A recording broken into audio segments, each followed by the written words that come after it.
மோடி சொன்ன பொய்கள் 170 ராணுவ சீர்திருத்தம்.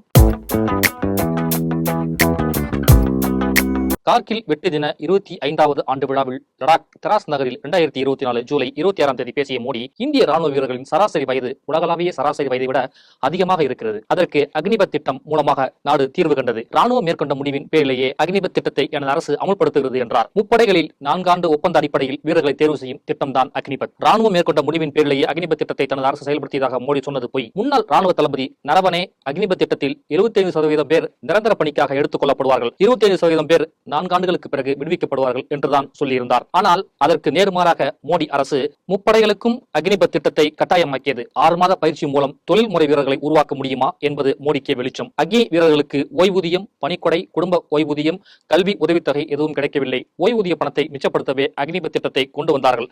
நமது ஆயுதப்படையினருக்கு இழைக்கப்பட்ட மன்னிக்க முடியாத அவமதிப்பு அக்னிபத்.